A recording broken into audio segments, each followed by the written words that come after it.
three kings came riding from far away, Melchior and Gaspar and Balthasar. 3 wise men out of the east were they, and they traveled by night and they slept by day. For their guide was a beautiful, wonderful star.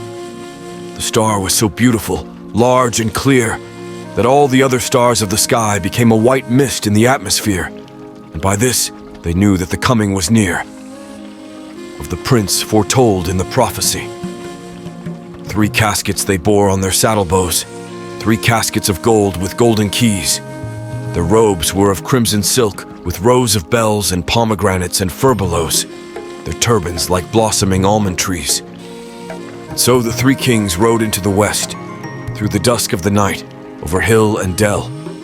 Sometimes they nodded with beard on breast, and sometimes talked as they paused to rest, with the people they met at some wayside well.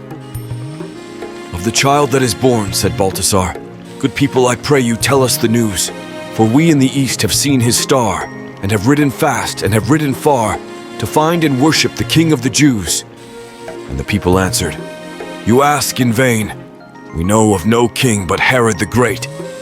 They thought the wise men were men insane, as they spurred their horses across the plain, like riders in haste who cannot wait. And when they came to Jerusalem, Herod the Great, who had heard this thing, sent for the wise men and questioned them, and said, "Go down unto Bethlehem, and bring me tidings of this new king." So they rode away, and the star stood still, the only one in the gray of morn. Yes, it stopped. It stood still of its own free will, right over Bethlehem on the hill, the city of David, where Christ was born.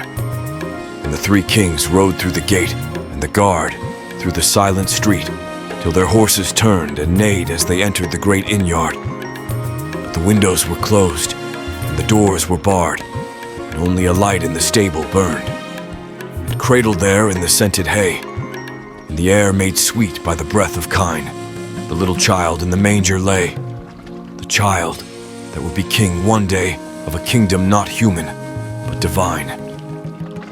His mother, Mary of Nazareth, sat watching beside his place of rest, watching the even flow of his breath, for the joy of life and the terror of death were mingled together in her breast.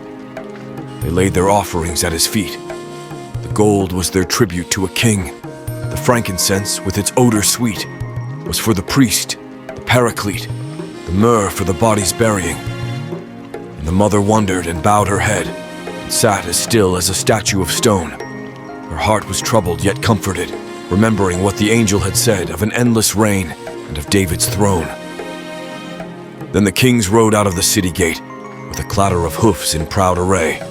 But they went not back to Herod the Great, for they knew his malice and feared his hate, and returned to their homes by another way.